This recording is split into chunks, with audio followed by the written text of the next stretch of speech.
Well, I am also excited about Thanksgiving, and I'm excited about Christmas. It's coming up. We've been doing a lot of shopping. Well, she's been doing a lot of shopping. I've just been watching my bank account go like this. But I begin thinking a lot about, what something's worth. And when I was 7 or 8, a game came out.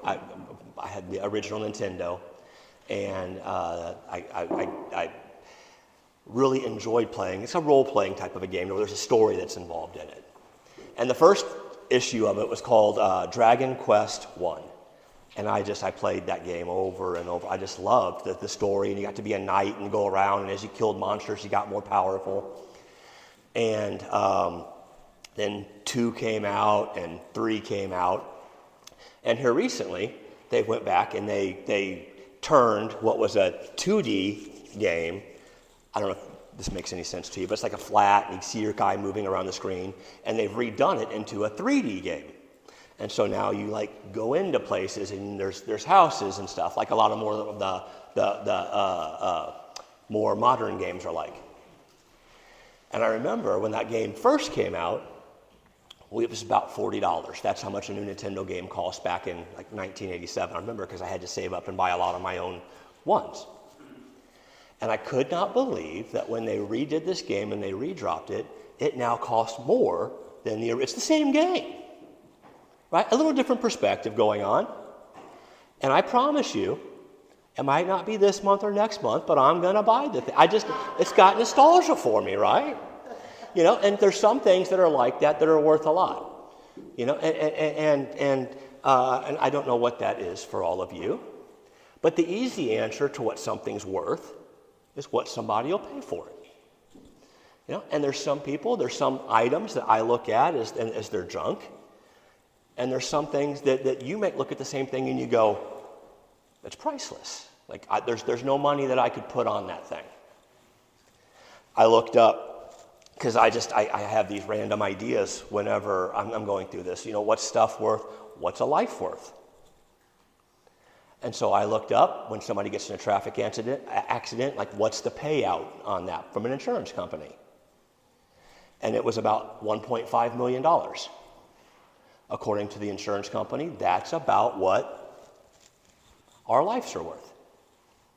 And I don't know if that's high or low or what, but what something's worth is what we'll pay for it. And so I was thinking about that. I'm thinking this is the time of the year that we go out and I'm not going to say don't buy stuff, because this is the type of message that you can't just go say, you're materialistic. Right? Nobody believes that that's the case about themselves, right?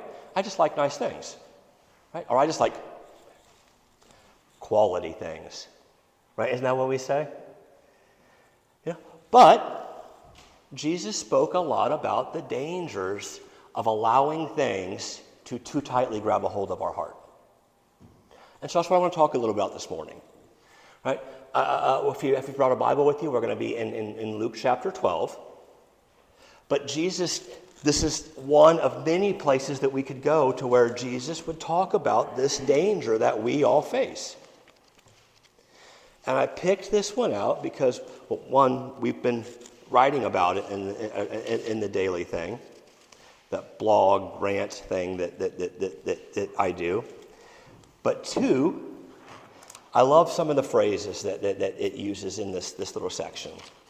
And so in Luke chapter 12, we're going to start in verse 13. We're going to read through it, and then we're going to come back and talk about it. And here's what he says. Someone in the crowd said to him, "Teacher, tell my brother to divide the inheritance with me." Jesus replied, "Man, who appointed me a judge or an arbiter between you?" Then he said to them, "Watch out. Be on your guard against all kinds of greed. A life does not consist in the abundance of possessions." And he told them this parable. The harvest of a certain rich man yielded an abundant harvest. He thought to himself, "What shall I do? I have no place to store my crops." Then he said, this is what I'll do. I will tear down my barns and build bigger ones, and there I will store my surplus of grain. And I'll say to myself, you have plenty of grain laid up for many years. Take life easy, eat, drink, be merry. But God said to him, you fool, this very night your life will be demanded from you. And then who will get what you've prepared for yourself? This is how it will be with whoever stores up things for themselves, but is not rich towards God. And there's just a couple of phrases that I like in this. A life does not consist in the abundance of possessions. But you wouldn't know that by looking at us. I heard a preacher talking about this verse a long time ago, and he said, and you're going to have to go with me just a little bit on this, but he said, if there was aliens that showed up and they just began to watch people, they would say, what are the things that they would notice that kept people alive? Obviously eating, right? They consume, they've got this whole process. Obviously, they've got this air thing that they're breathing. He goes, but with the way that we spend money, you would think that people would have to spend money. I got to get rid of this stuff, right? As a way of keeping them alive. And I just thought that was so interesting. Because there's something in us. We like getting things. And it's different for all of us. But and I don't think I've ever met anybody that doesn't have something that is like, I gotta have more of whatever that is. I've readily confessed to you that and ironically, I don't have it up here with me this morning, but I love this type of stuff, right? The electronics, I don't know why. That one is a common one. Lots of people like the new toy, but there's just something in me that's just drawn to that type of thing, right? It might be tractors. It might be dolls. I've got a daughter who is very excited that she found out, she wasn't supposed to, but she found out that she's getting a very expensive doll from her aunt. Yeah. Those American Girl dolls are, whew. And I know people that have lots of those. They're still collecting them as adults. And I don't know why, but there's just something in them that's attracted to that side. And the point that Jesus is going to make is that if we're not careful, it gets attached right in here. And anything that we allow get attached right here, except for things that God says, seek first his kingdom and his righteousness. We're supposed to give a spot to our significant other. We allow other things to get in here, and it messes up the things that are supposed to be in here. And that's what Jesus is going to share with us this morning. And so he just starts this out, and he starts it in kind of a weird spot. He says, someone in the crowd said to him, verse 13 again, "Teacher, tell my brother to divide the inheritance with me." And so Jesus replied, "Man, who appointed me a judge or arbiter between you two?" See, there was something that Jesus understood that's going to lead into the rest of this. But it's a trap. Well, I think it's a thing that gets attached right in here that may not supposed to. But there's a trap that a lot of people, but I especially see this in the church. Well-meaning followers of Jesus, right? For some reason, they get over-involved in things that are happening right here. Right? You may know some of those people. Right? They have to be a part of everything, and after a while they have to be in charge of everything. Right? I assume from some of the grins, like there's a face that's popped, right? And it's just there's something in us, and what tends to happen over time, probably happened to the person that you're thinking about. I've got a few faces in my mind too, nobody that you guys know, But what they do is they get so absorbed with what's happening inside the church, and then they have other people come, and initially people will come and they'll say, well, here, I'll do this, I'll help out, I'll do this. Like, no, I got it. Or they'll go and they'll be like, we need to fix, that's not the way that we do that here. And over time, they don't mean to do this, but they begin to push people away. And then, over time, what happens is they begin to complain that nobody else wants to help. Do you guys, you know people like this? And what they don't understand is because they're involved in too many things, they've created their own problem. See, I wish that I could get people that have the most, they're so sincere. But I wish I could get them to understand that this isn't all there is to our faith. I wish I could get them to put as much effort outside of these walls as they want to do inside of these walls. Because that's where we make a difference in our communities. See, there's just, and it's just, this is where Jesus starts. The man comes to him. Jesus, I'm assuming somebody passed away. There's this inheritance that's floating out there. And they're not sharing. They're not giving me my part of it. And I think Jesus looks at this guy and he understands that money should not be dividing this family right now. But you also probably know families that that's happened to. And Jesus goes, this is just not one that I need to be involved in. And as I was thinking about this,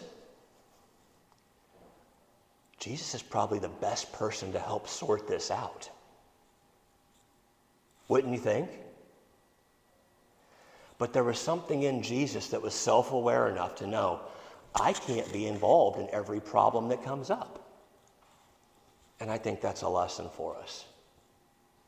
See, the irony in my mind is that there's things that we should be involved in, the tragedies that we see right in front of us, the friends that need help that are right in front of us, right? Those type of things, the family that's struggling right down the street from us. Those are things that we should be involved in, but those aren't the things that we want to put our neck out and we want to take a chance on. And so Jesus, he sets an example for us here. The other thing that I notice about this in relation to church is that people, maybe not church, maybe this is a little bit broader than church. We love to give advice to people. When we look at other people's problems, we know exactly what they should do. When we look at our own problems, why does everybody hate me? Like, I don't know, right? We don't want to take our own, but we look at other people's problems, and we know exactly what what they should do. And I think Jesus here, maybe this is, and I'm extrapolating, I'm going, but when I see this, and I think I've tried to become very careful, except for my kids, in telling them what they should do. Because when it doesn't work out, who do those people get mad at? Us, right? And what we learn is that I didn't know the whole situation. If I had known the rest of the story, I would have given you different. But we lose credibility in people's minds. And so through this, what Jesus is going to teach us this morning, one of the things he's going to show us is where our investments should be. Not in telling people what to do, but investing in them and letting them walk with us. And as they see us going through some things, they begin to ask questions in us, and we get the chance to point at Jesus. See, we don't have to solve every problem. But what Jesus did do is he began to invest in this guy. He said, friend, I want to tell you a story. He said, there was this man who was doing very well for himself. And there came a point to where he had so much stuff, he decided, he stepped back, he looked at it, he goes, I'm just out of room. I've never had that problem yet. Now, with as many kids as we may have that problem at some point in the future. We got room for some more stuff. We don't need any more stuff, but we've got some room for some more stuff, right? But what do we tend to do whenever we begin to run out of room for more stuff? First thought's not usually get rid of some stuff. I don't know how many people I know that have storage sheds, right? They rent space someplace else to have more stuff that they don't use, right? And so this guy, he everything's full. I have no more room for more stuff. You would think, from an outside perspective, looking at it, the logical thing to do is, well, I've got plenty to be able to give around. I'm going to tear down my perfectly good barns so I can build bigger ones to hold more stuff.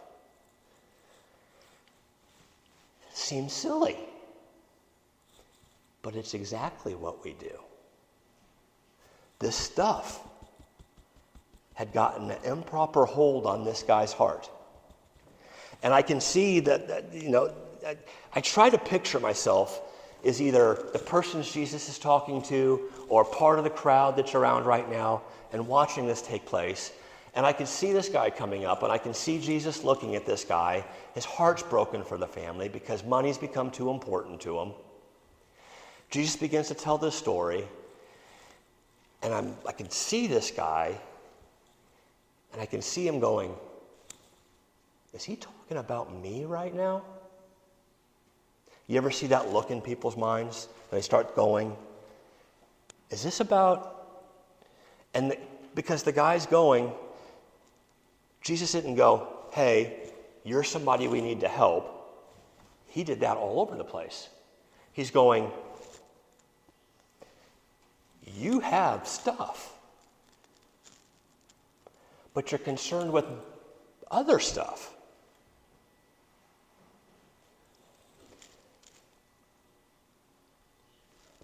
Pay attention to that.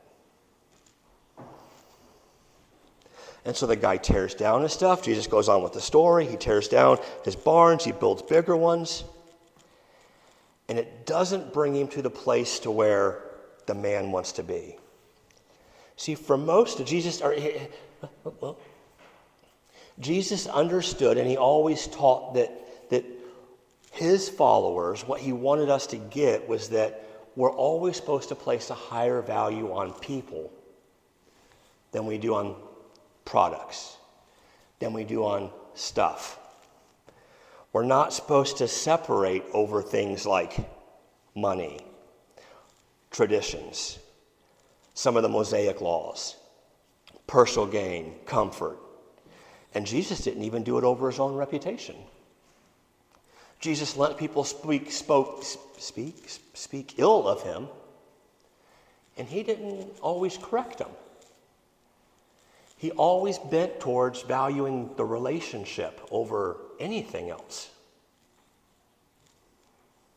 Isn't that odd? This is just something I've been thinking about here recently.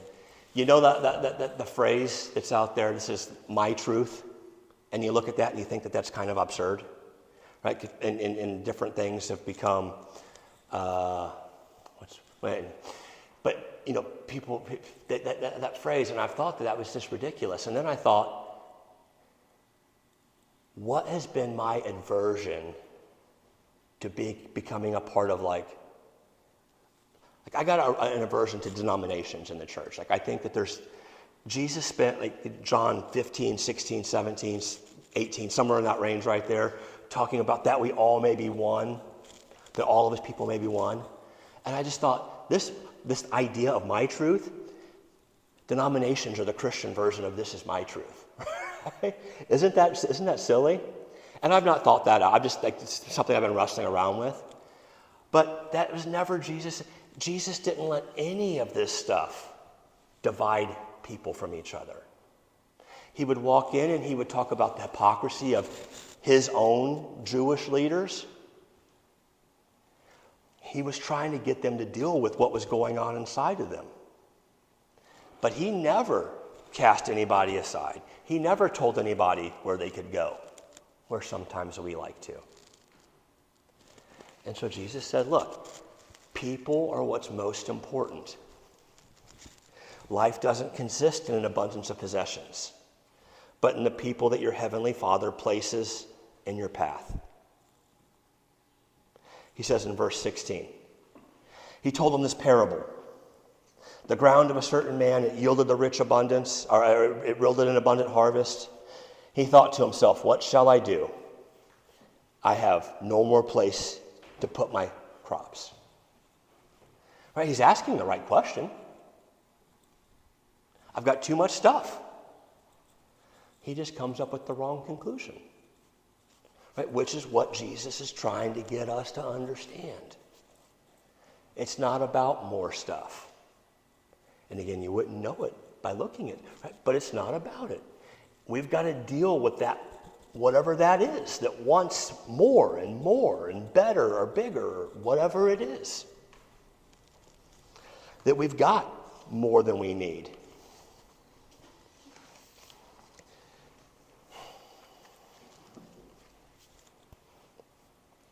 See, from an outside perspective, like I said, it seems silly what the guy's doing. But Jesus goes, look, calm down. Let's do something with your stuff. The man gets this attitude about him. He says, I know what I'm going to do. I'm going to tear them down. I'm going to build bigger ones. I'm going to have plenty.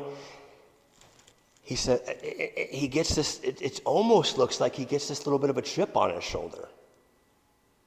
God's blessed me. I'm so grateful. This is amazing. I'm going to be able to sit back and kick back and enjoy the rest of my life. And he becomes very presumptuous. And Jesus, he ends the parable, this little section of it, by going, you fool. This very night your life's going to be demanded from you. And I began looking at that and I'm going, I know too many rich people for like Jesus to be like grabbing lives. Right? No, right? It doesn't make sense that he's going to start taking people because they get presumptuous. So I don't think that he's necessarily saying that if we act like that, if we keep accumulating stuff, if we build bigger barns, if we get the storage, right, whatever, I don't think that that's going to be like he's going to come for us in that sense. But what we are learning is that with more stuff comes more stress. With more stuff comes more worry, which is what the next little section is going to be about.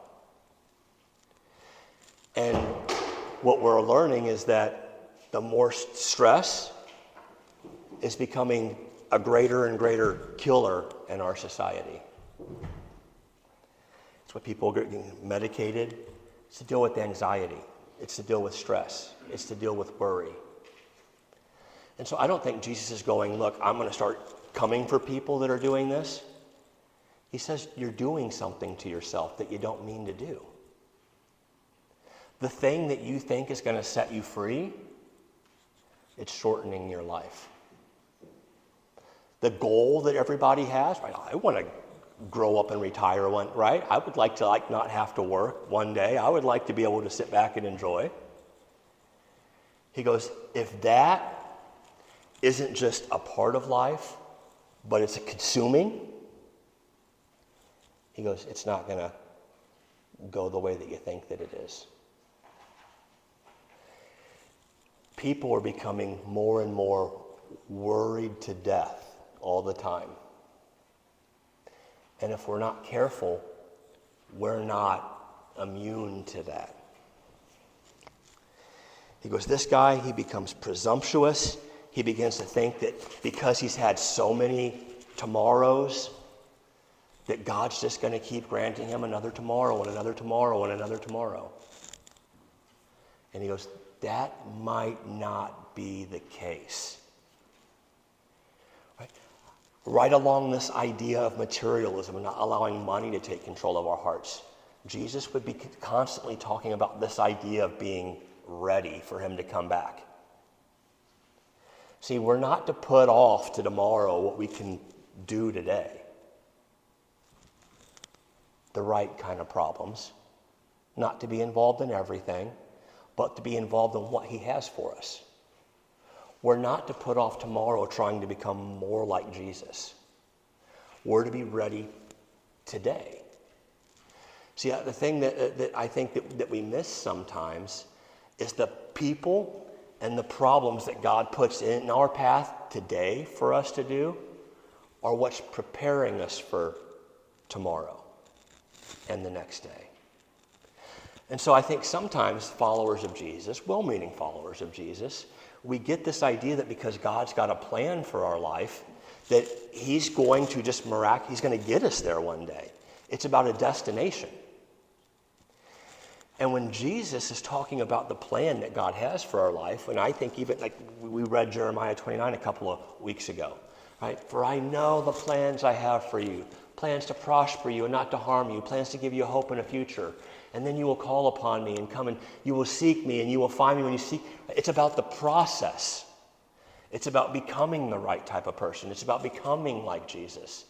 That's the plan that our Heavenly Father has for us, is that each day we wake up and we go, where are we going today, Jesus? Because today he wants to do something in us for the plan that he has for us tomorrow to do. He doesn't just want us to wake up one day 10 years from now and go, you're there. It's not about the destination. It's about the process. It's about dealing with the attachment issues that we have, the things that grab a hold of our hearts that aren't supposed to be there. See, it's about learning to live a full life with Jesus. That's what he says in John 10:10. The thief comes to steal and kill and destroy, but I've come that they might have life.